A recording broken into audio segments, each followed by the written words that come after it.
Good morning, good afternoon, good evening, everybody. Thanks a lot for joining us. We're here and we are getting set for a Wednesday deadline, guys. Midweek action because we've got Matchday 2 of the Euros going on. We've got a double game week in MLS and we've got a bit of J&K and everything else flying around. My co-pilot, Harry Trades, has not responded to the call. I can only imagine with the time difference, he's probably still in his scratcher. Maybe he'll be landing in the deadline show later on.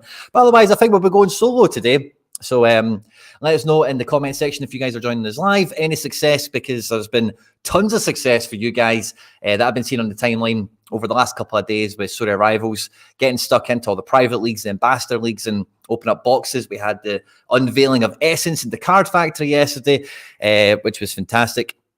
I've pulled myself out of my sick bed for today because I'm still feeling pretty crap. But yesterday I was absolutely dead to rights. So I kind of missed a bit of the action yesterday, sadly. So we'll be catching up with everything that happened yesterday, getting set for some predicted lineups before we lock our teams in at 2 o'clock. I'm just going to double check that the sort of deadline is, it's where we think it is. Yeah, just less than an hour to go before we lock in our actual SO5 teams. Obviously, the rivals deadline is the kickoff of every game. Most of you guys will be tuning into this will be fully aware of that. But fist bumps on arrival to everyone that's joining us. And again, apologies to the members. We were meant to be having a member show yesterday, doing gallery reviews and lineup builders and all that good stuff for the FC Barcelona season ticket holders. So apologies we didn't make that yesterday. But as I say, I was still struggling a wee bit today, but I've got the right balance of paracetamol and nicotine and battery acid to keep me going. So we'll be going on the stream today until I collapse, basically, until all the good stuff wears off. And yeah, normally we start off with a wee bit of a preamble and a little bit of maybe Mr. Midweek or anything like that. Normally we're doing a deadline show on a Friday after midweek, but maybe a bit of Mr. Weekend. But I don't think there's too much to go through. All my teams were pretty disappointing for the most part. So I'll just have a wee click through them all here with you guys. But as you get into the live chat and let me know if anyone was a hero for you. Did anyone come up with the goods? But sadly for me, it was so many crap scores everywhere. Like nobody turned up for me. I probably had maybe one team I could have fashioned together that might have turned into something, but sadly it was close but no cigar for me. But yeah, this is probably the most interesting thing to start the show off with is we've got Sorare Industries unveiling. Now, tomorrow, actually, I'm going to be hoping to get myself back on my feet for tomorrow night, hopefully line up some guest appearances and stuff like that. I've just been really terrible with organisation. But tomorrow is FC Barcelona's 4th birthday. We'll be entering our 5th season on Sorare, which is fantastic. But to kick us off, FC Barcelona, we've opened up our very own card factory here, and I've got to see all the graphics and all the kind of stuff here. It's really cool and really fun, but I've not had anything to actually play with and open up yet. We've got rivals boxes. We've then got the boxes we get from game weeks to stack up in here as well, which is cool, as well as Essence, and we can see the progress bar for that and how it's exactly going to be working once we get going. So lots of good stuff. Let me know. Glad you didn't DNP today. Never, my man, never. If I've got it booked on, well, I'll definitely do my best to keep ourselves going the whole way through. Sorry, guys, I'm absolutely fighting it back here. But fist bump to everyone on arrival. And David Richards finished 62nd in Euro Limited, which is lovely. Looking forward to the rewards later. Wednesday night rewards should be good fun. 67 for Tom Cuddy. Oh, he managed to pick his best 5 into one team. Love to see that. And 2nd in D3 Challenger Classic. Love that, Jonathan. Good to see it. 4th birthday. Hype. Yeah. So tomorrow we should be getting lined up with that. I did a little tweet a week or two ago to see if you guys had any suggestions for that. But again, if you guys in the live chat, anything you would want me to try and get on or anything you would want us to try and do perhaps, then drop it into the live chat and I'll do my best to make that happen, and I'll do my best to fill myself up with paracetamol and anything else I might need to make sure that we can have a good wee birthday celebration for the club, for FC Barcelona, and all the stuff we've been doing on this channel for the last, I'll say 4 years with Sorare certainly, but the channel itself we've been kicking about for about 5 or 6 now at this point, covering football and alternative gambling products and really everything else kind of in between. It's been a bit of a whirlwind looking back and thinking on it all. But none of it's possible without you guys that are here. So again, thanks to everyone that's joining the channel, hitting the support. We've actually gained a lot of subscribers over the last month as well, a good couple of hundred, thanks to all the kind of Euro stuff and transfer stuff we've been doing. So if you're a Sorare enthusiast, you're a Sorare scout or manager, welcome to the party, welcome to the show. And if you're just a general football fan here for some late afternoon entertainment, we've got a full preview of Matchday 2 of the Euros to get through. as well as, like I've mentioned it right at the tip off there, we've got a double game week in MLS, as well as K and J League and everything else. But don't forget, guys, to hit the like button on arrival, because now you firmly need your RNG locked in tight going forward. And as you know, Sorare own and control the internet. They love the content here on the channel because we've helped thousands of Sorare scouts and managers, cut their teeth, get all the beginner mistakes out of the way, and get themselves, in the leaderboard, building their clubs and galleries and all that good stuff. And because they love the content here, they want to see if you're coming here, you're supporting the content with as much as you possibly can. And all you need to do on YouTube is hit that like button and get into the live chat and let us know how you're getting on and what you're preparing for this game week. But also, guys, Gully, good to see you, my man. What I was going to say is, and anyone in the live chat, we should have press conferences and some other bits and pieces coming out today. So any intel that comes out on the timelines, get into the live chat here. And for all of us that are together for the deadline chat, we can just have our teams on point as best as we possibly can. Now, we're going to be starting the show off today with the Euro predictions. And for that, we've been using Predictify, which is one of the rebirths that we've got in the community of Play Sharper. Now, I was also looking at Sorare Inside because I've got some J&K and all that good stuff. But one thing I did notice is there is a wee bit of spot the difference with some of the Euro selections. So we'll have a wee bit of fun with that today. And we'll see, really what do we think about some of these teams? Because in game one here, we've got Croatia against maybe one of the surprise packages of Matchday 1, Albania, who ran Italy really close, a lot closer than I think anyone had given them credit for. And I think the Albania team kind of does pick itself. It's on screen now if you do want to see it here according to Predictify. But the Croatia team, they've got a lot more options. They've got a lot more quality in their squad. And it may be a little bit harder to work out who is going to be coming into the reckoning here. Predictify has Ivan Perisic coming in at left back and Josip Juranovic coming in at right back, which I could see against Albania. But it's not what we've got on. Can I just go and open this up? It doesn't look as nice on screen. But on this, which was updated like 19 hours ago or something, they've still got Stanisic in at right back and Borna Souza in at left back, with Luka Sucic coming in for Brozovic. So there's definitely a little bit of spot the difference on the go here with some of these teams, certainly. But I do think the Croatia game is going to be a good one to start off the rivals game week with, as it were, because I think it's, getting any of the Albanian wild cards into your team is going to be maybe the key to success in this, the differentiators. But Croatia probably are going to do quite well in this game. So if you've got any Croatian cards, you're going to want them in your SO5 lineups, because we're rivals, we don't need to worry about that too much. We then have the hosts Germany at 4 o'clock, and Nagelsmann has already came out and said copy and paste is the tactics for us. And who can blame them? Resounding win against Scotland in Matchday 1. Hungary won't be much different. They're going to want to get their 6 points on the board and make sure that by the time they go into game week 3, match day 3, Laird, we think Harry is still sleeping. Thanks again. Gully, just catching that full comment, mate. Thanks very much. I'm glad you enjoyed the podcast on Monday as well. Laird, fist bump. Good to see you, my man. I think Harry is still sleeping. But yeah, so I don't think we're going to see any surprise from the Germans or anything like that. Were they the highest scorers on match day 1 with 5? I think they were. So I could see that happening again. Now, Hungary are no pushovers, don't get me wrong, but this is like a top-end Bundesliga team. This is like Bayern Munich, essentially. I know there's not that many Bayern presence in here, but Hungary is much more of a kind of mid-table Bundesliga outfit. So I do think this should be quite a convincing result for Germany. Somewhat of a derby. I don't know if I'd quite call it a derby, but they are in proximity to one another, and a lot of the players do migrate into the Bundesliga. So it's definitely going to be a wee bit of spice into this one. 3-4-3 again. Varga, Soboslai and Salai in attack. Not too much more to say about that. So I think that could be, again, it looks like Croatia and Germany could be quite easy picks today for when it comes to rivals.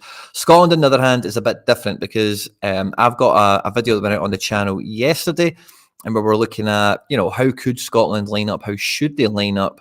And I don't think anyone really has any idea. Predictify has Shankland coming in for Adams and Gilmore coming in for Christie, which is basically where I'm at. And then Hanley coming in for the suspended Porteous. Again, this is a team I've picked. Was it me that did this? No, it wasn't.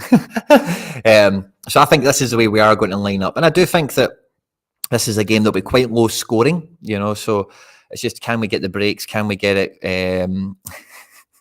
Can we get any of the breaks in the game going our way? But again, Sorare inside, there's a little bit of a difference here. They're dropping McGregor for Gilmore on this one, and otherwise it's the same. So a wee bit of divided opinion on this one, as it were. So I do think McGregor was horrible against Germany, and I wouldn't be surprised if he was dropped. But I do think that what Steve Clarke might do is revert to, you know, the best systems that we had in qualifying, and McGregor plays a lot better with Gilmore doing the deeper role and allowing McGregor a wee bit more room to roam around the pitch. And I think having Christie off the bench is more valuable than having McGregor off the bench if you need a wee bit of injection of energy and whatnot later in the game.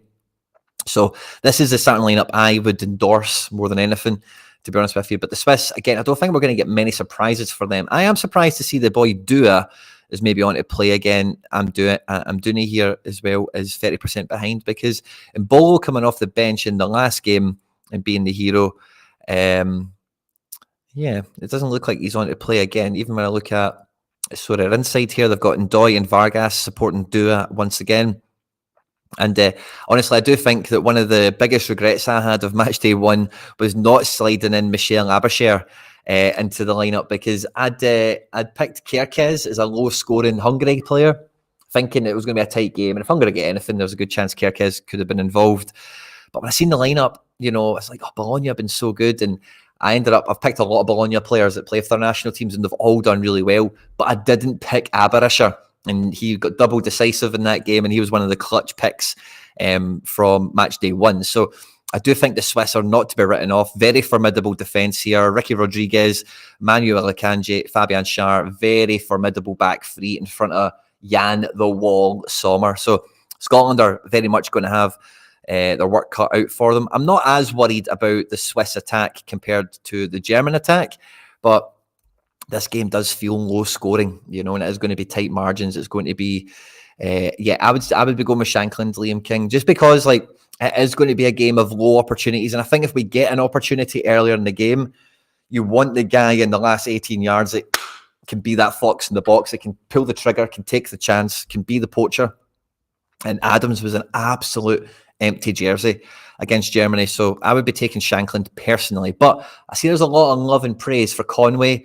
I don't know enough about Conway to really factor him into my reckoning on this. But I did say Shankland, or maybe even Morgan, because Morgan now wears the number 9 for Red Bulls, and he's been much more of a forward for them over the last year or so. And he's got high energy, very selfless player, and could be like a kind of false winger. So if I can find the tactics board, I'll pop this up for a second. We'll have some fun since Harry isn't here. I don't need to worry about going solo and being a wee bit selfish on speaking, that kind of stuff, since it is just me here today. But one thing I did think with however we do line up for this, and again, feel free to check out the full video. It's on the channel.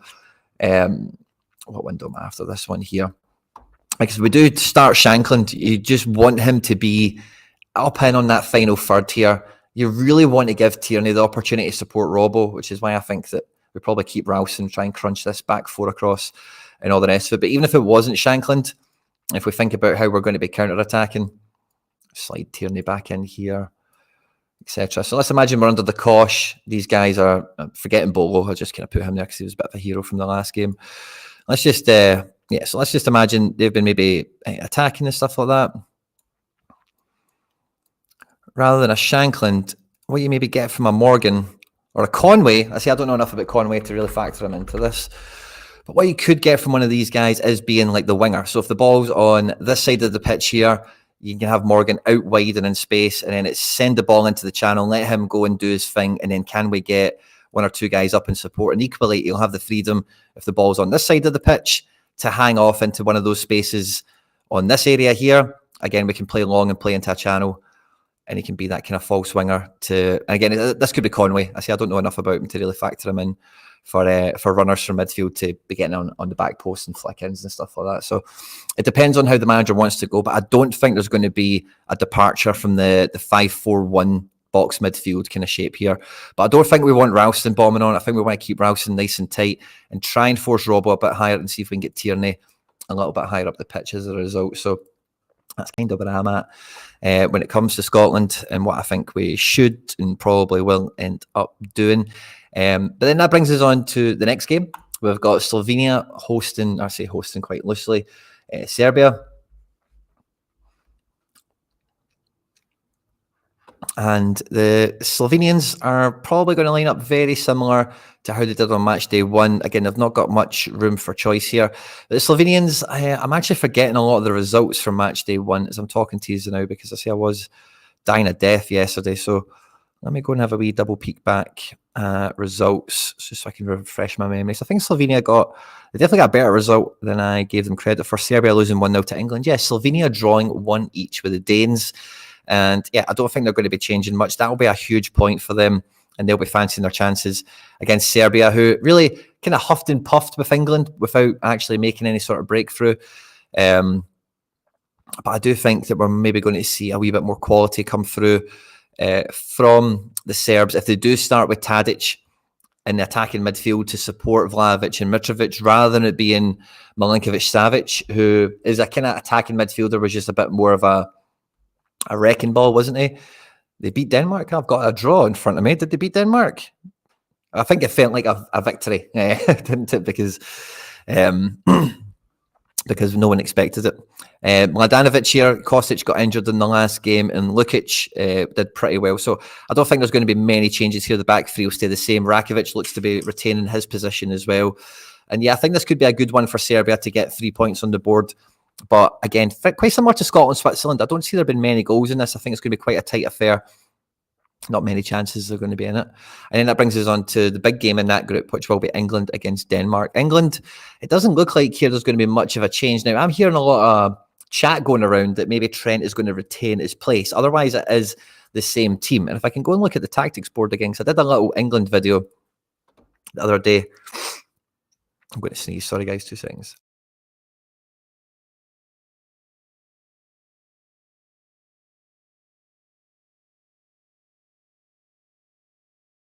The sneeze didn't come. It maybe come back in spirit. Yeah, I'm with you there. I'm with you there. And Rakovic starting was a bit of a shock. I don't think many people had him down as the international keeper for this tournament. I think everyone was looking at Vanya Milinkovic-Savic. But if we look at the little tactics board thing here again for England, like I really do think that what they were trying to get going here with Trent is something that they really should try and double down on. But against Denmark, I think what we're going to see from Southgate and from England is what they imagine is their best 11, because against Denmark is firmly the best team in their group. But the main problem is with Trippier on the left and with Foden on the left, they don't really have that mirror image of width where, you know, like I kind of liken the England set up quite a lot to Germany. If you think about Rice as Andrik, and in the back two being like Tat and Rudiger, Walker, Trent Alexander-Arnold, like in this kind of cruise position here. I really do like a lot of what England were trying to do here, and I could see them doing it again. But the problem for me was having Saka on the same side of the pitch as Trent, who will go into these areas just naturally, and Walker, who went into these areas very frequently as well, because all the width is on one side. I would personally much rather see, and again, I don't really would rather anything with England. I don't want them to do well at all. But I think just by simply adding Anthony Gordon on for Saka and having Gordon on the left, you can very easily replicate a lot of the, you know, you give Foden and Bellingham the freedom to drop into pockets and do whatever they want to do. You've got the freedom of getting Trent Alexander-Arnold into these little pockets thanks to the kind of anchor position of Rice. And then if Trippier wants to tuck in with Rice and Trent, you then get this lovely base in front of your defence to then allow Bellingham to crash into the box, to allow Foden to go and link up the play. And then you've got Gordon driving in from wide. You've got Walker, if Trent isn't doing it, overlapping and going out and beyond here to just feed Kane with as much as possible. So I actually quite like the style. It actually feels, and I say like, because I say I'm not supporting England in this whatsoever, but it feels a lot more adventurous. It feels a lot more modern in that regard, rather than a basic 4-3-3, 4-2-3-1, and just playing Jordan Henderson and, you know, all this other crap that we've seen from them. Vanya picked up a knock. Interesting. Victor, thanks very much for the intel here. Hey, Quinny, who do you think Croatia will play, Budimir or Petkovic? Now, Budimir, is he on to play in this? I think, you know, they've went for Petkovic in this one. Who does Insight have? Yeah, they've both went with Petkovic. So I think it is Petkovic that's going to be in, buddy. And Charlie Dunbar, By the way, great eye there, because I went out, and picked up a wee Killison when I seen that news kind of eaching across the timeline a couple of days ago. Another champion keeper in, found him at, challenger pricing, it felt like. So yeah, that seems all but confirmed official, which maybe means the Las Palmas goalkeeper is going to be moving on. So yeah, that looks, could Saka not just play on the left? Yeah, maybe he could, but I think if he was going to do that, he'd have done it in the last game to give you that mirror width, whereas I think he's trying to play Saka on that side for overkill. So yeah, Benny, you're definitely right. He could just play Saka on the left, of course, but I don't think he's going to do that, because he would have done it at some point, or he'd even tried it mid-game, because like we see a lot of times in football, sometimes you'll just say to players, just swap sides for 5 minutes, see how it goes, give them something else to think about, and let's even see if that's better. It didn't happen at all, so I don't think it will happen from the start in the next game.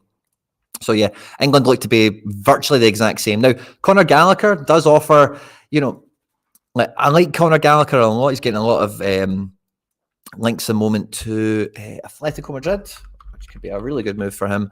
I think Gallagher offers you a bit more of a traditional double pivot here with Rice, and I think that could work a lot better if you are going to allow a little bit more overkill. If you are going to deliberately push Walker even higher, you're going to push Trippier a lot higher, because Gallagher, as much as you'll get a bit more of a traditional double pivot out of him, he's going to be the one kind of orbiting Rice a lot more. Trent isn't really doing that. Trent isn't really, as much as he's like a defender, you don't mean Mikey were singing the same song the other day, Mikey Basson. You don't want him facing his own goal, and defensively, recover last man tackle situations. I don't think Trent's your guy. Whereas Conor Gallagher, you can trust him to be getting in the faces of wherever the ball's at, and just making sure that, Rice and the defence have that kind of extra layer of protection going around them. And otherwise, he does operate in quite a similar role in this system to Trent. So I could see Conor Gallagher coming in, because Denmark should be the toughest opponent of the group. And I think that would kind of paint in with the logic that we've already seen from England so far in the group. But then when we look at Denmark, again, it looks like the exact same team from match day one. I don't think they've got really much room for manoeuvre when they're playing England, because, again, it's the toughest game of the group for them. And they are firmly going to want to try and get anything out of this game. Wind and Højlund, I think, were a bit disappointing in the first game for Denmark against Slovenia. And I think, I think we all know Eriksen is the pick. Joachim Mæhle, 50-50 with Ba. Ba started the last game, and I thought that was a bit of a surprise. But Mæhle, I could definitely see coming in against England, because if they are playing Trippier on the left, I think Mæhle could get a lot of joy out of that side of the pitch, just with the awkward passing lanes that open up and that kind of thing. So yeah, this should be a tight one. It should be an interesting one. It's going to be a difficult one to call, because Denmark are they could beat anyone in an international tournament. They've got the quality. They've got the quality. They've got the players to do it. But England probably will be too good for them ultimately. And maybe the best game of match day 2 in terms of clash of the Titans, we've got Spain against Italy. Now, again, I don't think this Spain team is any different to what we've seen on match day 1. It looks very much the same at a quick glance. And again, it feels like everyone, I was quite bad for this at the beginning of the season. But Morata is quality. Morata is a brilliant, elite, technically gifted striker, but he's got this mad, weird reputation and image around him where people think he's crap and stuff like that. But honestly, the guy is lethal. And I think, again, he was putting some critics to bed in match day 1 by getting a wee cheeky goal and getting himself involved. So yeah, I don't see the Spaniards changing. But playing Italy, we don't have any Italy lineups on this. Let's check out Sorare Inside. Who do they have the Italians playing? Like I said in my group stage preview, again, there's a video on the channel breaking down the group stages based on the squad announcements and doing some early, predictions, forecasts, that kind of thing. Italy's tournament it was always going to be about getting back to their roots and being old style Catenaccio, and Ricky Calafiore has really came to the fore. I think everyone on Twitter has been loving this guy since seeing him play for Italy. DiMarco we're a big fan of, Bastoni, Di Lorenzo. This is an elite back four, and they've still got guys like Mancini on the bench and everything else. And even the midfield, again, real high quality in the wide areas and in the engine room, as it were. And Scamacca is as good as a Luca Toni doppelganger as you could really ask for in tournament football. So this is going to be a real clash of the styles, old school Spain versus Italy, tiki-taka versus catenaccio. It's going to be probably a bit of an AA fest for the right players, to be honest with you. It's probably not a game I would shy away from. It's maybe something I would be looking at, maybe more the likes of the midfielders for Spain, and probably the defenders for Italy as being the guys that will kind of score the most, because I think it will be a clash of the styles, as it were. We then look at Slovakia against Ukraine, and I think Ukraine were definitely the big disappointments from match day one in terms of the dark horse vibe, and a team that everyone was like, oh, they're not favourites to win the tournament, but we would like to see them do well. In Slovakia, let me just refresh my memory on what their first score was and who they played and whatever. Slovakia had Belgium and they beat them 1-0. I think maybe that's what Misaki was thinking about earlier.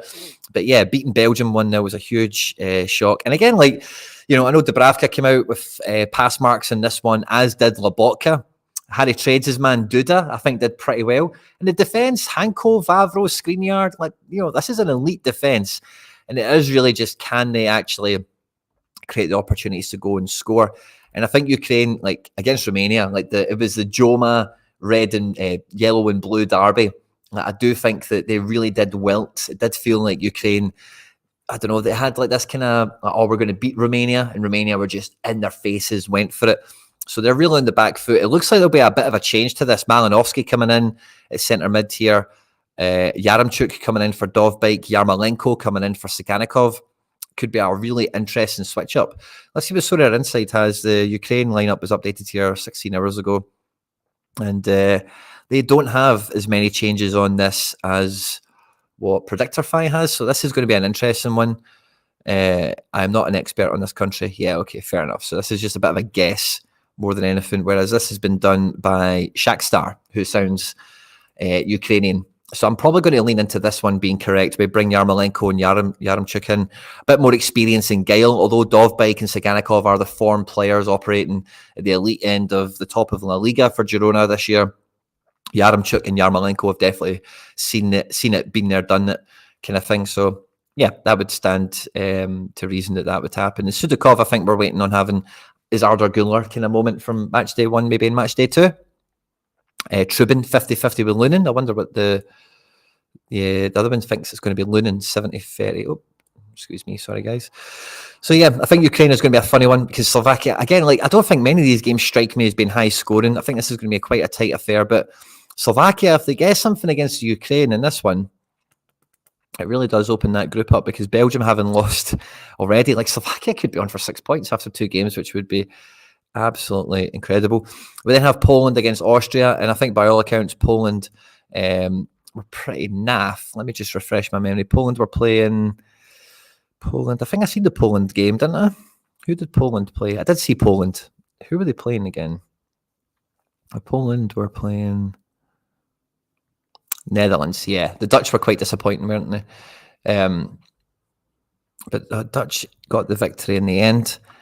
And I think Zielinski was a man on form, and it was they subbed him off probably quite at the wrong time. And that might be something that turns back around. But Szczesny in goal, Bednarek, Zielinski, Zaluski, Frankowski out wide. It looks like Lewandowski will be back in for this one. In Austria, huffed and puffed against the French. Didn't quite get the result, obviously. But I do think that they'll be coming out of that feeling, really confident. And this is a huge, huge 3 points for Austria to try and get. Patrick Pence, who's just signed on at Brøndby, in goals. And again, a really good defence here. Moweni, Wober, Danso and Posh, again, all operating at a very good level across European football. And this midfield, against France, it did feel like it would be a bit weak to try and come up against the likes of Kante and Griezmann. I don't know if I put Rabiot into that conversation, but this midfield looks like it could be far too much for the Poles. Sabitzer, Leimer, Baumgartner, fantastically well-drilled, elite, attacking, creative midfielders. Good to see you, my man. That I think could really have a bit of a field day, and then you get Gregorish and Arnautovic to be coming into it. I'm just catching up with some of the chat. Sorry, guys. He's run away from me a wee bit here. What goalkeeper has the highest chance of a clean sheet percentage? That's a great question. Let's go and do Harry Trades' job for him. Let's go and have a wee look at the matchups tab.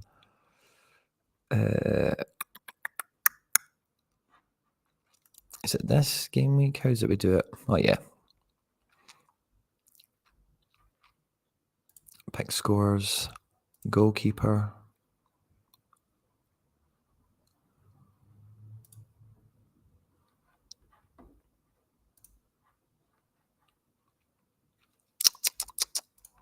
So the best opportunity for a clean sheet is maybe going to be Livakovic. Tanny's up there nice and high. That's good to see. Neuer in amongst it as well. Pickford, nah, don't see that. Castells, Romania were a bit tidy, weren't they? Sommer, I hope not. Costa, probably not. Rakovic, maybe.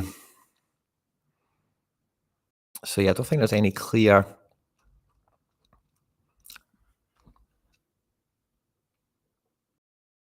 Van Gessel to replace. Drop Foden, play Gordon. Teams that sit in need direct running of Saka and Gordon. Yeah, again, like I could see that. I don't think Denmark will sit in expectantly. How do we check expected scores? It's on Sorare Data. And we go game week tab. And then you just make sure you're in the right game week. And then this pick score stuff gives you a lot of good percentages and all the rest of it. Quinny, are you interested in a rare gun? Not really. Sadly, so I don't really have any use for him outside the next two games. Gabriel Sara, got him in a box today. Nice. It looks like Saka's starting on the projections that we've seen so far. Hanko looking like a top 20 defender. I think he was very, very good for Feyenoord. And, I seen some projections before the tournament that he wasn't going to start the first game, which I found surprising. And Valles, I think Valles is leaving, to be honest with you. I don't think you bring Killison in if Valles is staying. Yeah, Valles is leaving. Everyone thinks it's going to be Sommer in Switzerland with the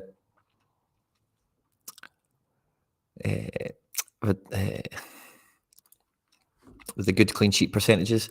And Chile, yeah, we do have the Copa America. I'll slide into that for 2 seconds if you want to see Chile. But Chile are playing Peru. And this looks to be their team here. Marcelino Nunes in midfield, Alexis Sanchez in attack, along with a few others.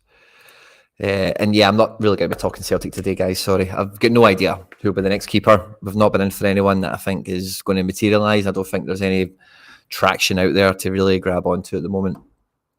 But where were we? Sorry, with the Euros. Oh, actually, this is a great contender. I did say Italy, Spain, but Holland, France could be a fantastic one. Now, I've seen this on... Is it on Inside as well? Let me go and get that tab back. Let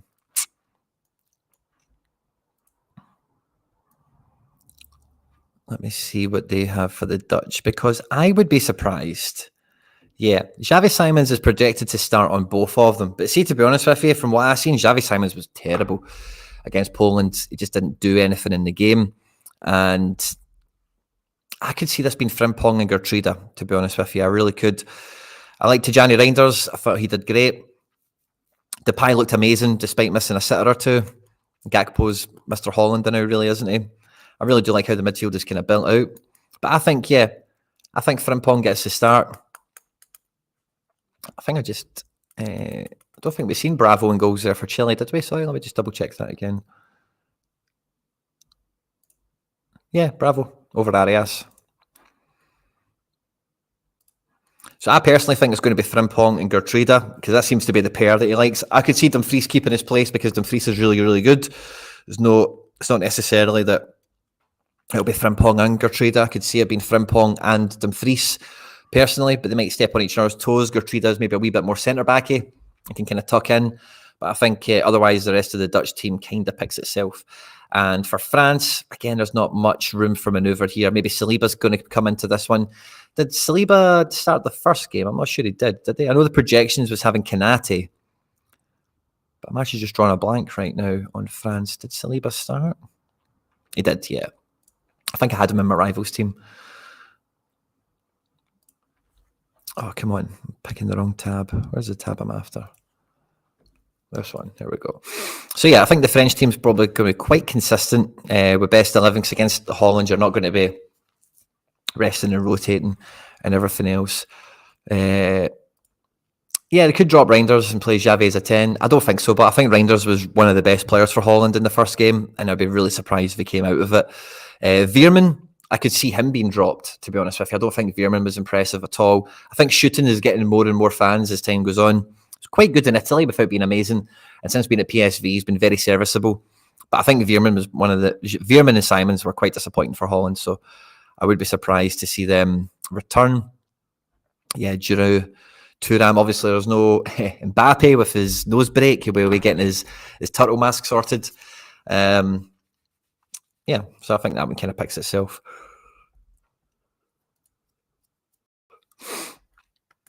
And then Georgia, who again had a real fire under their backside yesterday, was it? Against Turkey. Looks to be quite the same team, I think. Again, I don't remember their team that well to spot the difference on it, but the main players are still going to be there. Kravadona, Mikituadze, Mamadashvili, and Kakabadze. I think he was the guy that got the assist. Yeah, I think he was. So yeah. And then that takes us on to the last two games of Matchday 2, which will be Turkey against the Portuguese. Now, Portugal, I think I didn't see the Portugal game last night because obviously I was dying in my bed, but they disappointed last night, didn't they? What was it a draw or a loss? Portugal. No, they won 2-1. Yeah, but it was right at the end. Czech Republic took the lead, didn't they? And I think this kind of paints the picture of like why I just don't like Roberto Martinez. Like he's just not a good. I just don't think he's a good coach. One of the picks from Matchday 1 was a Kayadin. I picked him in my rivals game, and he got a last man tackle or something, which was brilliant to see. And I think Arda Güler got his moment. Kalanoglu, Kokchu, like they've got a real good kind of system here. And I think we're all kind of half writing off the Turks as being the false dark horse again.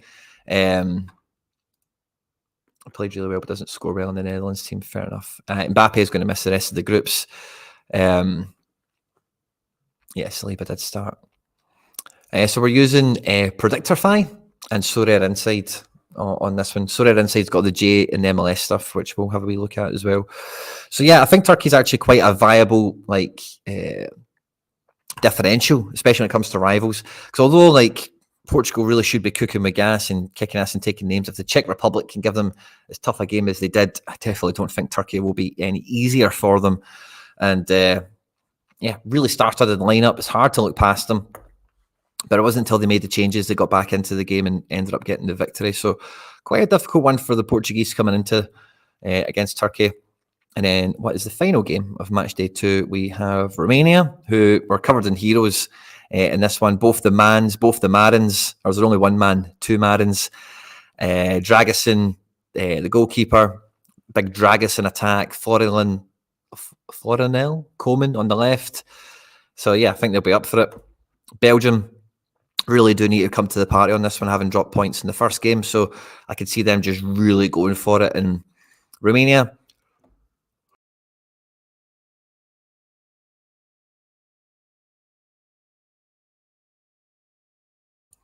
for semi-pro, don't know what defender or what forward to go into. We'll maybe do that in a wee section in a second.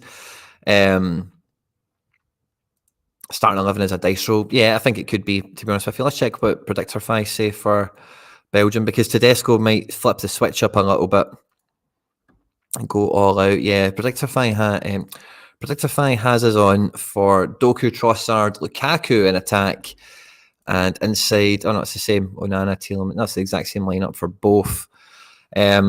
So yeah, that is a bit of a dice roll. I think De Bruyne is the main man in this setup. I'm personally going to be sticking with Openda, but I think Openda came off the bench and done well, if memory serves me. So I've put him into a team, I think, for this one. And I think Openda's probably as good a shout as anyone to come in and be effective as a wild card in this game with how many big chances missed Lukaku's getting, certainly. So I could see Openda being the man for this game. But that's just my own opinion, my own kind of bias in that as well.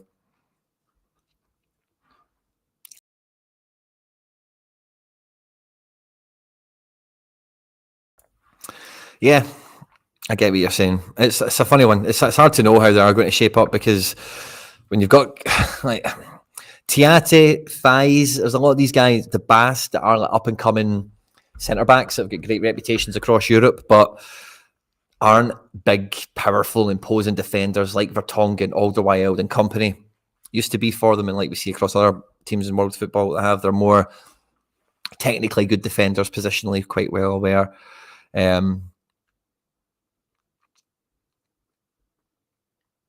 I don't know what to do with that, mate. You need to contact customer services, my man.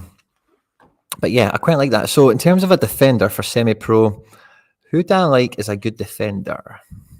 Maybe somebody from Germany, by the way. Maybe like Kimmich. Maybe one of the best ones to go. And I would like a Croatian defender, maybe Guardiola. I would like Juranovic or Stanisic, but you don't really know who's going to be playing there. Calafiore is probably going to be quite a solid shout, but again, if Spain score a few, which I wouldn't say is necessarily on the cards, and that could be an easy one. Ake is always a good one, but again, it's against France. You need to kind of pick some of the guys that are in harder games, because like we've seen in match day 1, there is no easy game. There really isn't. There's no pushover to be had here. I do like Akayadin to keep on his form, by the way, from the first one, if you're looking for a differential. And in terms of forwards, I think maybe Pekovic would be a good shout for Croatia. Yeah, forward is a wee bit harder to pick, actually.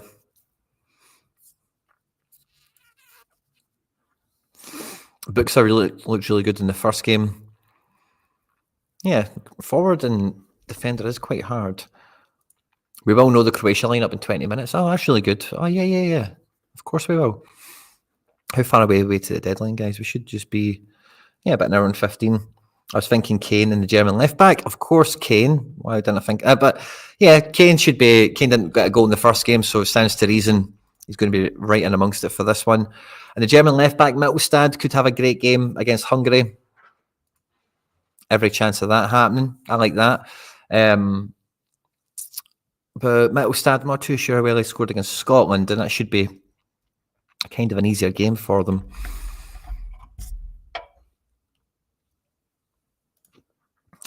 I do like an Austrian defender. Like Posh, Trauner, Danso. One of those guys could score pretty well. Pavlovic, yeah, could be okay.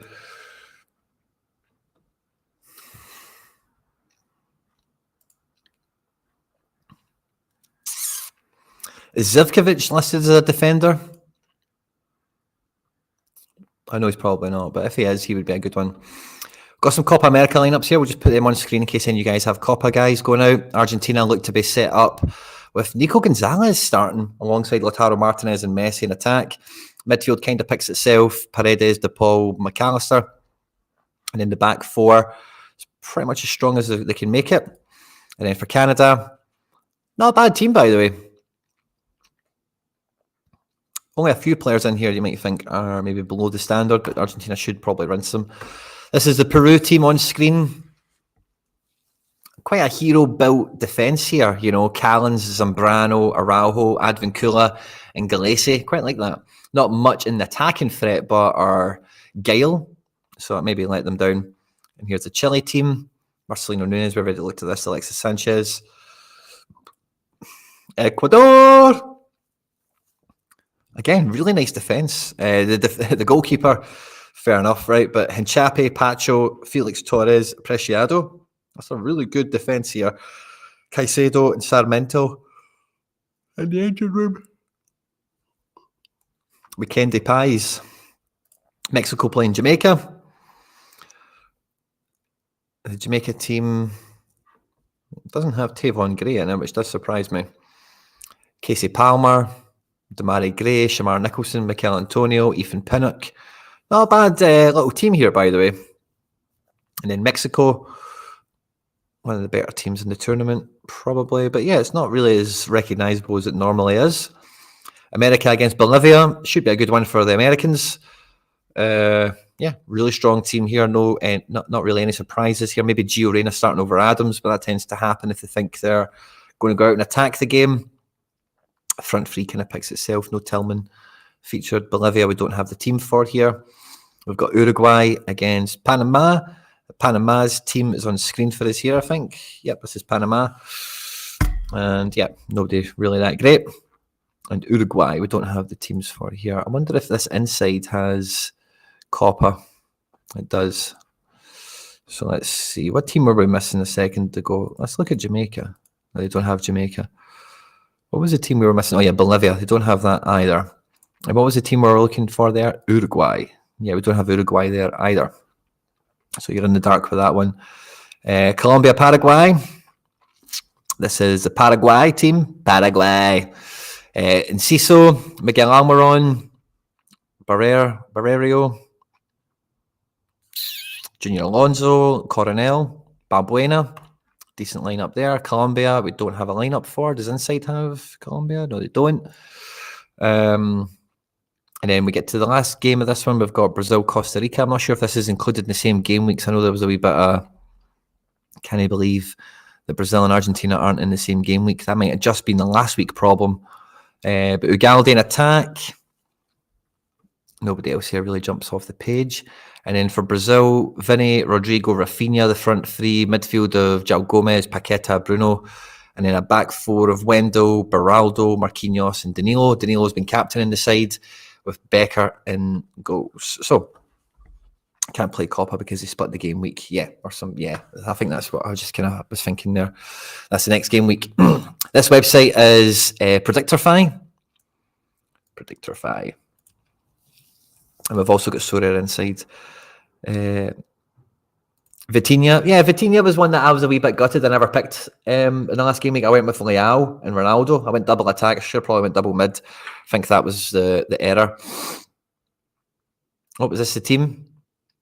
Stanisic, Sutalo, Guardiola, Sosa, Modric, Sucic, Kovacic, Meyer, Budimir, Kramaric. So Budimir over Petkovic.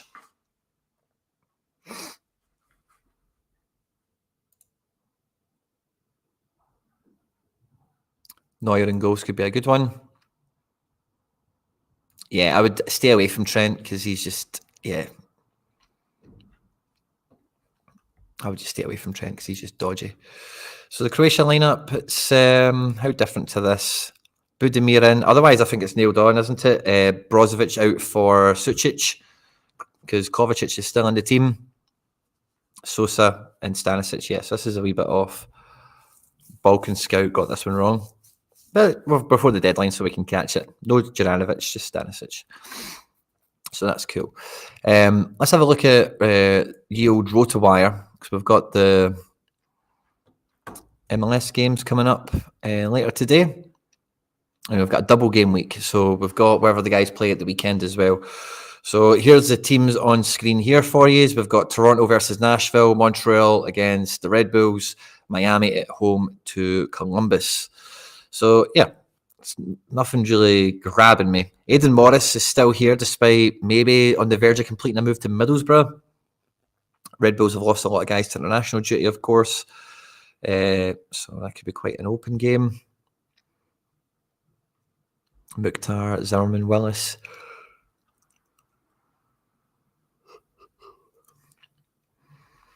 Brad Guzan is back for Atlanta. Benteke continues to play for DC. We've got Abada in for Charlotte. Orlando team is pretty consistent, I think, over the last few weeks. Cincinnati Philly, St. Louis Rapids. Sam Vines is questionable. Watch out for that one. Johnny Russell, Shelton, and Agada on to start at home to RSL. I think everyone's playing on the 19th then. So can we see the whole double game week then? Do we get to... Yeah, we do. Awesome. So just a wee scroll and a scout through on this one. Feel free to pause it whenever you need, guys. But these are the teams that we've got locked and loaded. Seattle Sounders look pretty full strength. I just don't know this Cody Baker guy. But otherwise, yeah, Alex Roldan is out. So yeah, pretty full strength from them. Kai Kamara coming in for LAFC. He's chasing that all-time scoring record. Atuesta, Tillman, Sanchez in midfield. Tavon Gray is back. I forgot that. Tavon is back with NYC.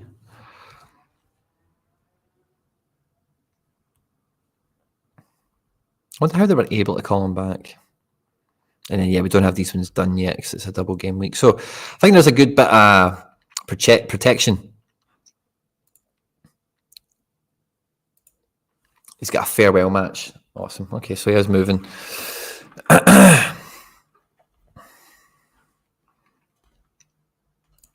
Sorare Inside is decent as well. We've been doing a wee bit of spot the difference between the two of them for as much as we can. MLS, I think, is going to be the same stuff that we just had here anyway. Maybe it'll just look a little bit different, but I'm on the Albania. He didn't make the Jamaica Copper squad. So I was listening to a podcast that I try and catch of the NYC guys, and they were saying that NYC called him back. So I don't know how they're able to do that. Maybe it's some sort of gentleman's agreement because Jamaica are going to get stuffed, maybe. But yeah, we've got the Croatia lineup in, so there's no need to second guess that or whatever. But we do have J and K, so I'll stick some of these teams up for you guys as well, because I know these ones can be quite difficult to track down. So I'll just put them all on screen. So this is Mashida. This is Avispa. And feel free just to pause it or whatever, guys. I don't know enough about these teams to kind of iron in on who's missing and who's coming in and stuff like that. Can I zoom in on this a bit? No. Kawasaki.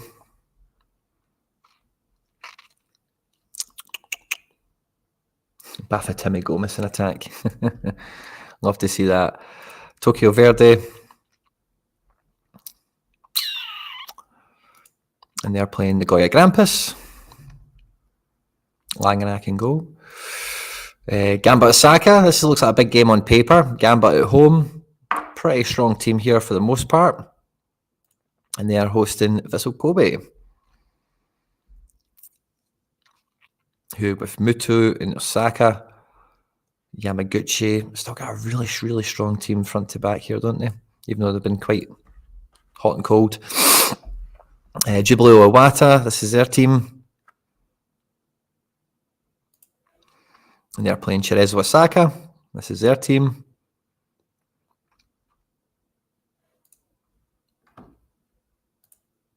Sagan Tosu. And they are playing Kyoto Sanga.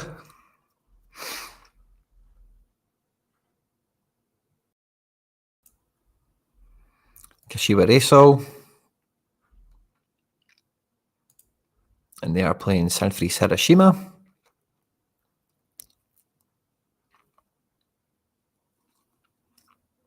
I heard somebody saying Mitsuta was going to be in for this one. I don't know if that was maybe the weekend that we just had or something, but I know it's been a real topic of conversation. Red Diamonds, Schultz is in. And they are playing Kashima. The Antlers. Sekigawa, big slabhead is still going strong. Good to see Yuma Suzuki in attack. Shonan Belmar.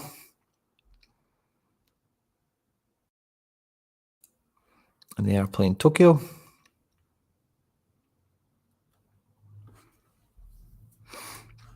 And then we've got Consadole Sapporo. And they are playing Yokohama F. Marinos. Decent teams. William Pop. It's a new goalkeeper name for me. And then we've got a bit of K-League here as well, guys. So I'll just do the same. I'll just click on these and tell you who we've got. And Mitsuta played today and got sent off. Oh, okay, is that what happened? And definitely, yeah, Charlie's nailed it here. I've used both these websites, like I've tried my best to today, just to try and do a bit of spot the difference. Would you go Neuer and German left back or Croatian keeper and Guardiola? I don't mind. Again, can Albania score more than one goal? I don't think so. But Germany should do kind of well. But Hungary, I think it's a tough decision. I would maybe just take I don't know, mate. It's a tough one. I like Guardiola better Guardiola could do everything. Mittelstadt might not be involved too much in the game. Let's have a look at this, right? How did Mittelstadt score in the last game week? 45. And what did Guardiola do? A 24. But that was They did get rattled against Spain, and Pogranjek was maybe in centre-back and Guardiola was at left-back. So if Guardiola's in at centre-back and he's got Sosa outside of him, I think Guardiola was the centre-back that will get all the possession passing. You know, so if Albania are going to stand off and Croatia are going to be on the ball, I think Guardiola was the play. I would take Guardiola over Mittelstadt personally. But Livakovic over Neuer, it's a real coin toss. It really could just be Livakovic is the way to go.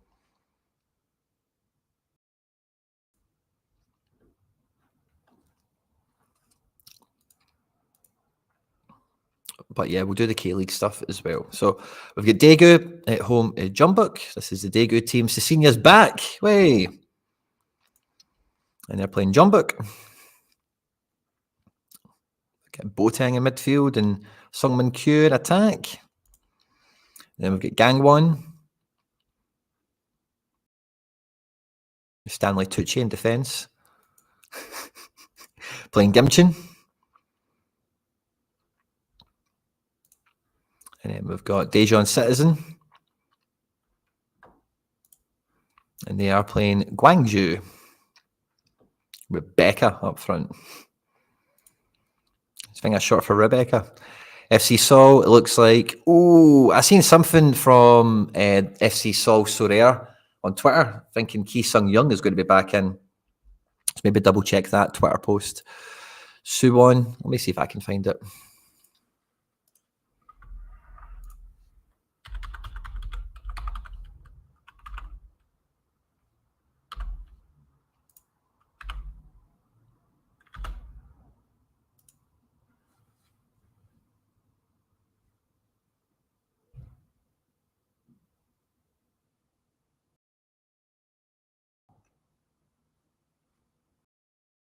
Have we maybe got this team out already? Is that what's happened? Yeah, so this was his predicted lineup versus Suwon. Who is it they're playing in this game? Is this maybe a cup game? No, they're playing Suwon in this game, yeah. And then, is this the team 2 hours ago? No Ki Sung Young from the start. I don't see him on the bench either. So we might have Song in already. And they're playing Suwon, and this looks to be their team. Yunbit Garam, Anderson Oliveira. Maybe this team is out already. And then we've got Inchin. This is their team here. And they are playing Pohang Steelers.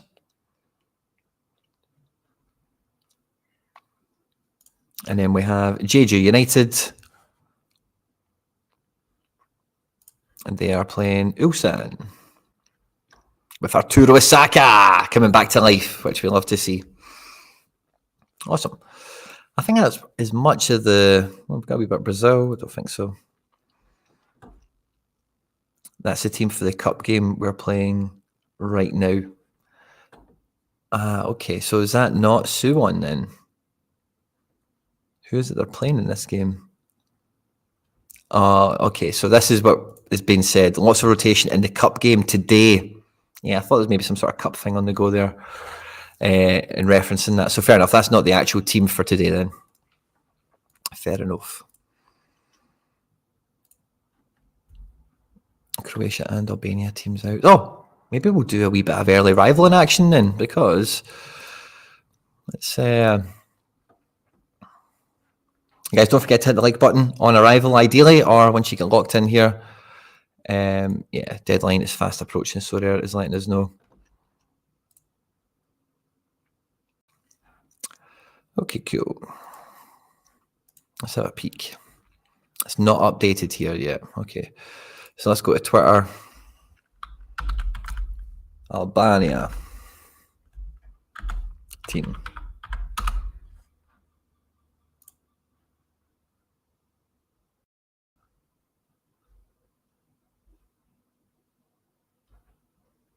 There we go. This guy here's got the team news out. So I'll just put this guy's tweet on. Oh no, it says Juranovic here. Let's maybe just go to SofaScore or something. Flash scores. Oh, Juranovic is starting. What was the comment that we had in here? It had Sucic in here. Yeah, so Guardiola, I think, is going to be a great defender for this game. I might slide my Juranovic in somewhere because I could see him having a decent enough game. No Brozier from the start. Minaj is in attack here. I don't know if is that a tactical thing or yeah, he's on the bench. Hoxa as well. So yeah, I don't know if this is a tactical thing. Look at the Croatian bench, man. Jesus. So many great options. Interesting. Okay, cool. So let's have a peek. I think we're all taking Livakovic and goals. I could maybe double defense this for Juranovic and Josko, but let's take Josko. Perisic could be really fun. Perisic just always gives me those like Angel Di Maria vibes of, yeah, we don't have. Who is it that's starting an attack again? Is it Budimir? Petkovic. Petkovic 47, Kramaric. This is the kind of game Kramaric does well in. So I'm going to take Kramaric, Juranovic, and then that leaves me with 44. Yeah, can I get anyone else exciting in, can I? Especially in just base midfield. So I don't think I can quite pick the team I want to. So I'm definitely taking Josko. It's hard not to take Modric or Perisic. I think I'm going to go Modric. I want Kramaric. Oh, man. This is a very tight cap, by the way. Very, very tight. Very, very tight. Lineups are on Sorare if you refresh. Let's do that. It is very harsh, isn't it?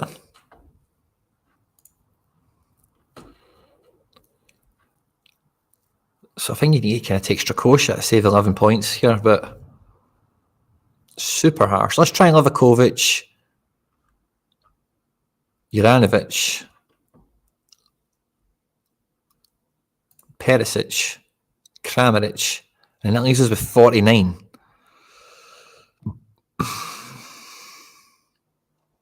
Is Lovre starting? He is. I think I might take that. There we go. I think I might load this team in. I would much rather have Guardiola, but he's just far too expensive, as is, Captain Kramaric for a game like this. As is 90 accurate passes. Gegenpressing, what we're looking at for Jules, 8.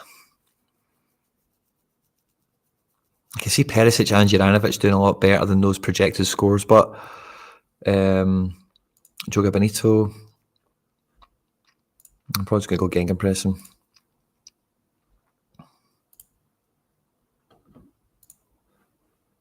Matched up and ready to go. Yes, I think that's the way I'm going to sling out for this one. This is a very tough one, but... Oh, Mikey, great minds think alike, my man. Almost have to play with a high Saj 40 since he's the lowest starter points. Yeah. Big hope for Meyer today. Let's hope so, de jure. How do you rate the chances? Hey guys, I think we'll do well enough, mate. I just don't know if we'll do it, but it's hard to really back us. And Jonathan is going Albania here. Fair play to you. There's been a lot of differentials that have came in, so fair play to you. But Captain Kramaric, I think, is a great shout. Perisic feels like a guy that can turn up in a game like this. Juranovic is cheap enough. Lovre Meyer is like the cheapest version of a Croatian midfielder you can get your hands on. So I think it's kind of unavoidable for this one, for me certainly. So that's the way I'm going. Whenever we look at my teams, because I might need to try and get JJ into a team now all of a sudden. It's going to be hard to change this. I see I've went Openda over Depay, because I just think Openda, maybe I'll regret that. I just think Openda has got a fair chance of starting. And even if he doesn't, like, he came off the bench and got a decisive, I think so. Under 23 kind of picks itself. I'm going double game week galore with the MLS guys, with Tani and goals. And then an all-star, I've put Depay in here. alongside, yes, I think I'm probably going to stick with that double game week for some of the American lads. Gold captain. And then for the cap modes, I've got a few like 4-man teams. I can't really do anything better with, to be honest with you. And 240 rare. I could put Juranovic in here now for Amundsen. I think that saves me some points. Because Juranovic is quite cheap, isn't he? Yeah, 42. Does that benefit me at all? But can I now get... I don't think it does it? But I think, yeah, Amundsen is dodgy for starting one game, but I was kind of playing on both games, him playing a part. So I think that's fine. I can make that a bit stronger. I don't need to worry about Amundsen not featuring or anything now, which is cool. And then 220, we've got Isaka.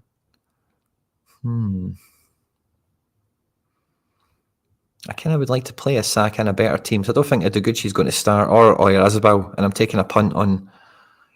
but nah, I'll probably just end up leaving that, because I think I've got everything elsewhere rather locked and loaded. I don't think I'm missing anyone who's playing, like Joki Anderson, O'Toole, almost going to be on the bench. Alistair Johnson's playing Argentina. Maxi Morales is too expensive.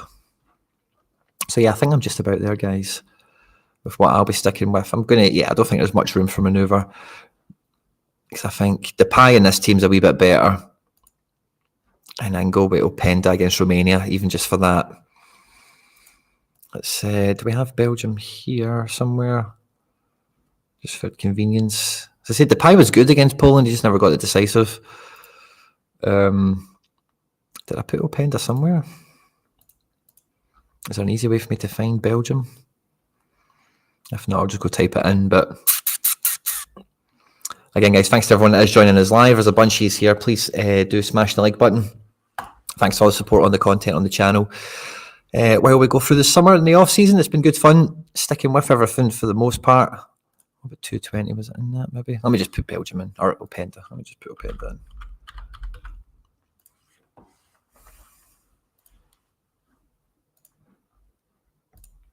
Six minutes he came on. Why did I think he got a decisive? Did they get one and then it get chalked off maybe? Yeah, I think it did. I think that's what happened. I came on for Doku rather than Lukaku. Interesting. Yeah, maybe that is a bit folly. But no, I don't mind that, because I do think that this team is pretty good. It is just...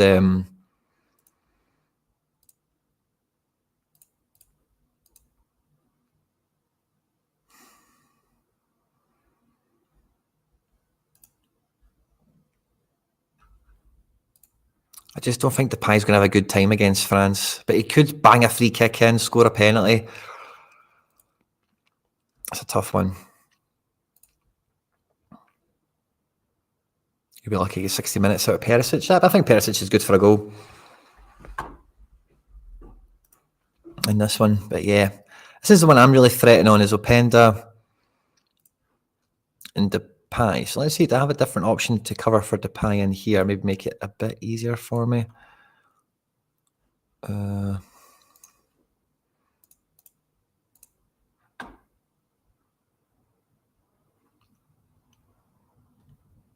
Jong Jae Sang. Were you on that predicted team for Daegu?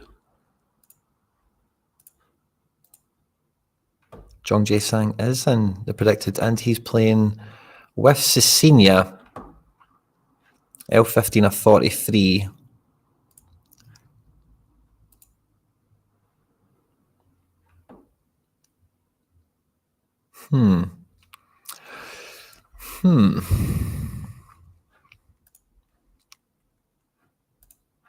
Let me just drop that for that.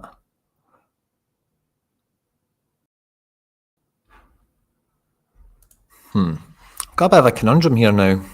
So I'm quite worried about this Openda. I think I've overestimated. What did this have for Belgium again? Yeah, it's going to be Openda for Doku as the alternate.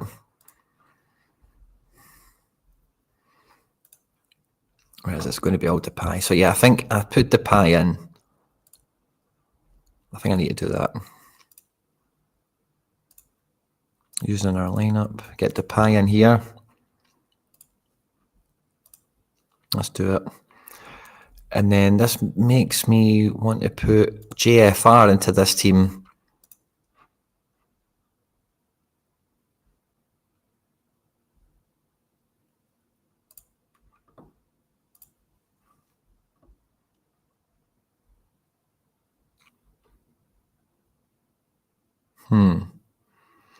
So if I do put Jong Jae Sang into this, no, I don't think that really makes... So what I need is an all-star forward. I think that needs to be JFR. So yeah, I think it's more just the case of the reshuffle that I'm at the mercy of here. So let's put Jong Jae Sang into here. We'll captain Parks. Go mid-target again. And then in here we can put JFR in. There we go, that's a pretty boss team. And then with this, Penda's too expensive. Yeah, I don't think there's any getting away from that. Edeguchi. Yeah, it's going to be hard to change this around at all because the goalkeeper's quite expensive. And I've not got anyone else kind of mad cheap except for Ferran Torres. Pekovic. Is Pekovic going to play? Because that might... so let's see, Charlotte. No, he's not going to play. So that's fine. We'll probably just leave everything the way it is then. 2 4-man efforts, a 4-man. Strong enough 240 effort there. Proper all-star. A lot of double game weeks to throw in my favour. Under 23 is nice and strong as well.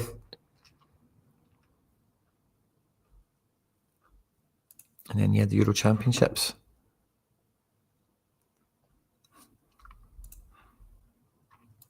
Yeah, probably. Sorry, bud. It's tough. I could make so much profit at the moment, but then no Euro comp. The question is, am I in it for the game or for the money? Kjaersgaard, I think you've got to have...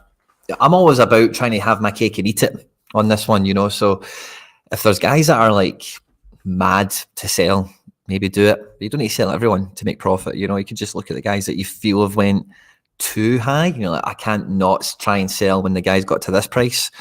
Whereas some of the other ones, it's maybe just a 10% or 5% increase and it's not too exciting for you. Double checking who's in training again. I don't think I've put anyone in here that, yeah, I'm bursting to get into a team. 53 for Anderson, 53 for McGregor. So yeah, guys, I think that's probably how I'm going to swing out here. Good strong effort at 240, or all-star, sorry. 240 I think is decent enough. Jung Jae Sang, but I hope he gets his decisive playing up front with Cecina. I think Limer and Parks could have big games, as could JJ. So I think that, yeah, the striker's just an enabler here. I wonder... I don't think I could get... Nah, I don't want to mess about with it too much. Livakovic, Guardiol, Kovacic, Pekovic, Juranovic and Tiki Taka. That's a good one. It's good with Tiki Taka there because with Guardiol and Juranovic, they're going to get a lot more passes than the averages will suggest, I would think. So Tiki Taka could be quite good. I think Guardiol is going to get like 60, 70 passes. That'll be the sort of role he's got, I think. So yeah, I quite like that. I don't think I want to take the chat. Oh, maybe we do play the Pekovic in here. Because that's where we were weighing up, wasn't it? So we'll drop the Edeguchi for the Pekovic. He should play in one of them, you'd think.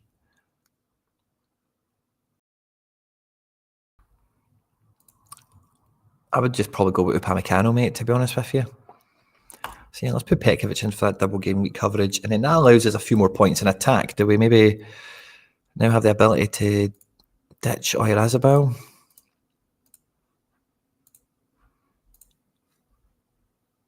We could play O'Toole.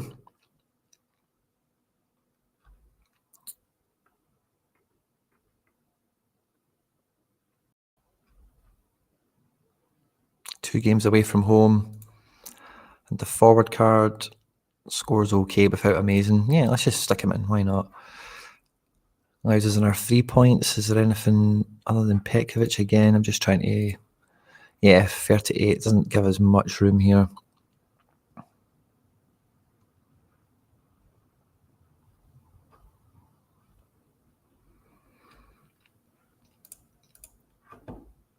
Now what I'm thinking is maybe safe in my position with the Frimpong and maybe go for like a Chinot or a Gray. Ominami. Amundsen. That leaves us with 31. Yeah, that's not quite enough. I think I'll just leave that the way it was and yeah, then go back for Ideguchi for Petkovic.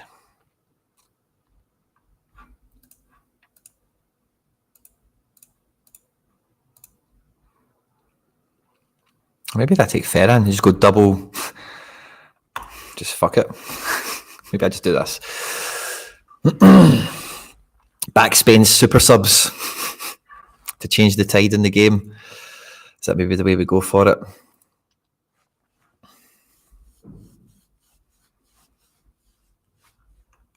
Yeah, I think I'm being stupid, but I might want to just put that Petkovic in just because, yeah, I think you're right, Charlie. There's 2 games. He's so cheap as well. Yeah, if we did put Petkovic in, can we get a better defender? 43 points. No, I think I'm happy with that. Let's go with that. Yeah, awesome, guys. It's a bit easier to have this stream going out a wee bit longer when there's 2 of us here, me and Harry. Harry's maybe just waking up at the moment. But yeah, I think I'm all set for the game week. I hope you guys are as well. Went through as much of the predicted 11s and whatnot. What's the best app for predicted scores? It's definitely Sorare Data. The best app for virtually anything Sorare based is Sorare Data. We click on the game week tab here and then games, and then we go to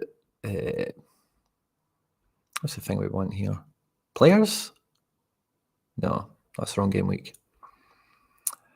Pick scores, yeah. And it tells you kind of what's expected here, AAA rated matchups and such. Let's check what it looks like for Euro.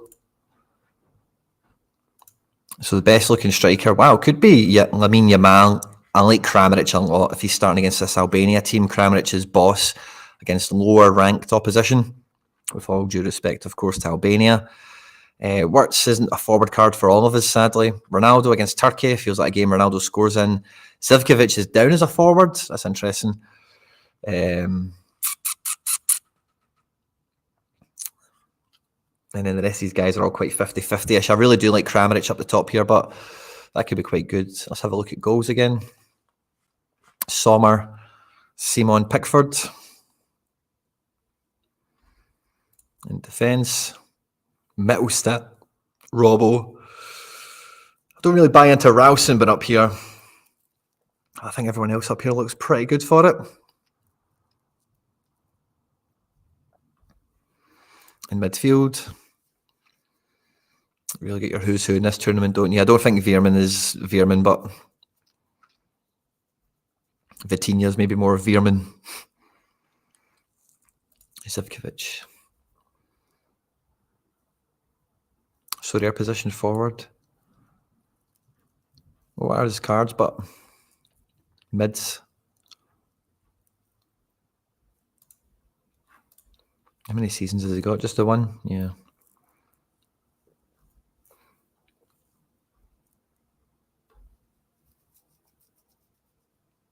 One of them's on sale. It's a shame he plays in Greece. Good player. So yeah. All-star in general. Best goalkeeper. We're looking in Brazil. Oh, my guy's up there. Yes. Kim Jin-hyun. Love it. Let's give him the 240 a wee bounce. That's nice. Do you know what's making me think now? Because Tanny is really highly rated. Oh, I've got Ilinic in here, actually. And we've got Ilinic out, don't we? Did I have him as suspended? Yeah, suspended. So it is Tavon. So I need to swap that. I might have missed that, by the way. That absolutely fucking destroyed my soul. There we go. So I've got Tanny in a really strong game. And if I've got that other guy in a really strong game, maybe I put him in All-Star here ahead of the Freeze Machine. I don't think cap-wise I'm that restricted anymore because I've got Juranovic in. So maybe I'll do that. Maybe I don't tempt fate. No, I'm not going to tempt fate. I'm just going to leave it the way it is.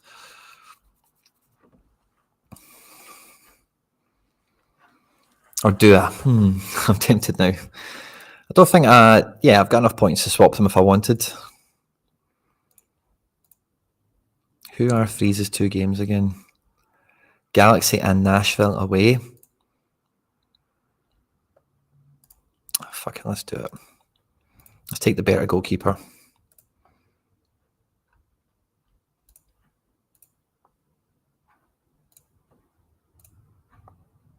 I'm going to regret that, I'm gonna.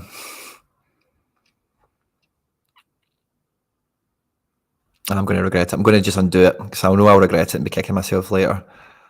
So let's just keep that back to the way it was. Live by the sword, die by the sword. I made that decision. I'm going to stick to it. Fuck it. Awesome. And then we've got the rivals team set up as well for Croatia, Albania.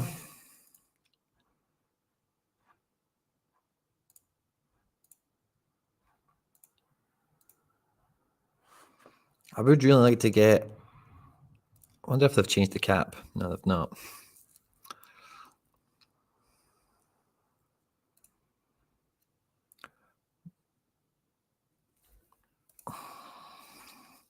See, if I went Petkovic over Kramaric, we could get Guardiola in. I think that's what someone else has done here, isn't it? But I think Kramaric scores so high. I think Perisic is going to be in amongst it. I'm just going to stick with what I've got here.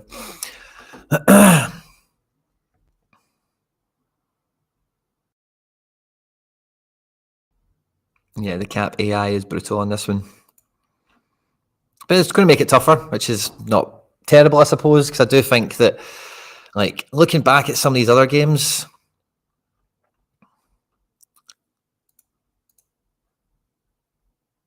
Akayadin on 100 saved my bacon here. This guy had a full Turkey team and didn't pick Akayadin. I got Miku Tuadze in as well. I think when you look at so many of these other games, like, it's been a bit easy to kind of pick whoever you want. And it's maybe made it a wee bit more meta in that regard, you know, where I lost this one, didn't I?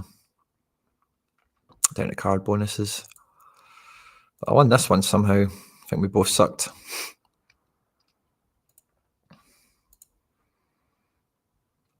Yeah, I had to get Sabitzer into this. Or I felt anyway. I didn't think Kante was going to kill that hard. So yeah, I think there's a lot of lessons been brought out the first couple of games, certainly.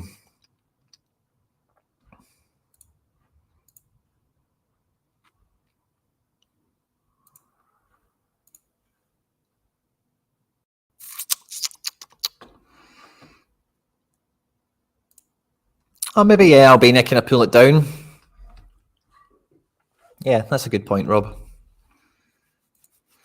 We don't know. England is quite a hard one, mate. We've kind of he's in all the projections, so I would expect him to play. But it's a really hard one for us to know, as it were. But yeah, I do feel in a lot of these, like, yeah, not picking Abershare in this one. Oh, if I'd picked Abershare in this one, I'd have killed this guy as well. He picked fucking Mvogo. That's embarrassing. That's embarrassing.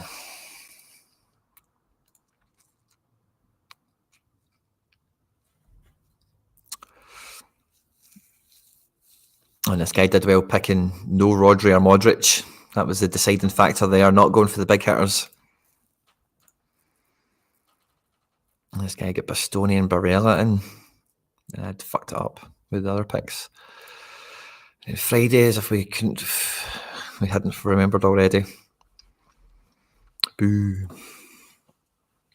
So yeah, guys, I think we're pretty much at the end of the show. I don't really get anything else, I think, to go through or go over with you. Go Guardiola, mate. Go Guardiola, Jack. Make it so. Guardiola's going to kill it. Challenges today. Use 2 midfielders. Top scout. Buy a card through auctions or Instabuy. Need to get the win streaks up and going. So this is another thing I was saying with Harry, I think, on the dead. Was it Harry or was it Stish? I think it may be on the End Product podcast. But this game week we're about to go into, we've obviously got double game week in MLS, and we've got J&K on, which is great as well.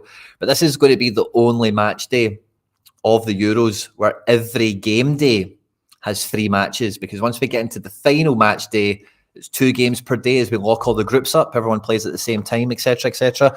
So this is the last chance to get like 3 games a day. No 2 game kicks off at the same time. So, like, if you're like me, for example, and you maybe had a bit of a bad start because of Scotland, maybe you didn't pick Scotland, but or whatever. There's a lot of I'm 18th out of 20. Oh, guys, I'm just sucking hard here, haven't I? But this is the game week, I think, where positions will be crystallised a bit better, because there's a lot more intel now from match day 1 coming into match day 2. And because every day has 3 games on, unlike yesterday and unlike Friday that opened the tournament. Because for me, like, I picked Scotland, obviously, in that Germany game. It was the only game of the day, and almost everyone else picked Germany. So straight away, I've handicapped myself against everyone on the Friday. And then, you know, that is it kind of compounds on itself if you have 2 games yesterday and you don't get that higher score, or, you know, whatever. So I think, you know, if you had any sins, you had any mistakes, you missed a game. I've seen some people miss some deadlines for deploying some teams or whatever. I think this is a match day where you can make up for a lot of that. This is the sweet spot of watching the Euros. Yeah, I'm with you. This is peak, just pure joy entertainment, I think, before there's random rotations and pain and dodgy decisions and all the rest of it. 2 games are on at the same time. What one do you watch? Do you watch both of them somehow? So yeah, I'm with you there, Rascal.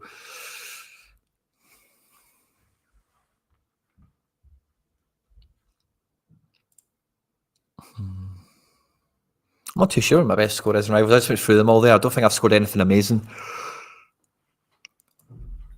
Match day 3 will be brutal. Depending on, again, who's qualified and who hasn't, it will really inform a lot of the decisions for the national teams and for us, you know, who you're risking or who you're not risking, who's worth risking, who's definitely a de-risk situation, you know.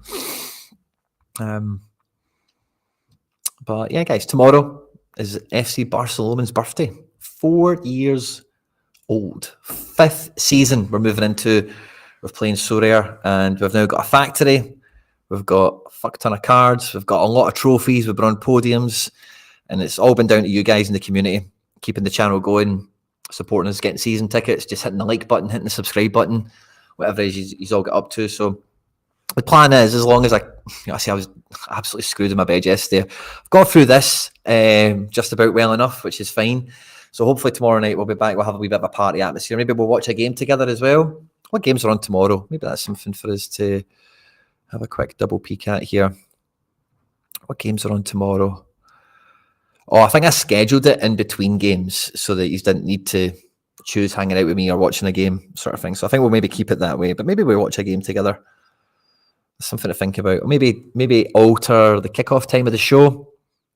We'll maybe do a wee bit of that as well. I need to send some messages out today to the good and the great, all my pals, all the people I've been kind of making content with and having fun with, and see if any of them are up for crashing the FC Barcelona party tomorrow. Again, any suggestions for stuff, guys, let us know, and I'll do my best to make it all happen. But yeah, thanks for persevering with me today. Going solo, no Harry trades. He's probably still in his scratcher. Maybe he's just about waking up, getting ready for the Sorare game week. Because again, guys, we'll be back for another deadline show on Sunday.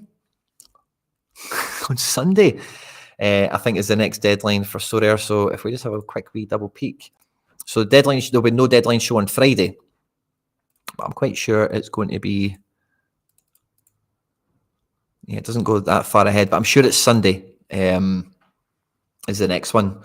So be sure to hit the subscribe button and turn notifications on so that whenever a video goes out or whenever the live streams do happen, you don't miss it, because, you know, you can set some alarms and some notes in your phone and stuff like that, but sod's law, you can always miss these things. So turn the notifications on, and then, you know, when we go live, you'll see deadline show. You'll be like, oh crap, deadline show, there's a game week deadline today, you know, and we just don't want any of you missing it. Get your training lineups in, or your teams if you've got Euro cards or whatever, got cards playing or not, kind of thing.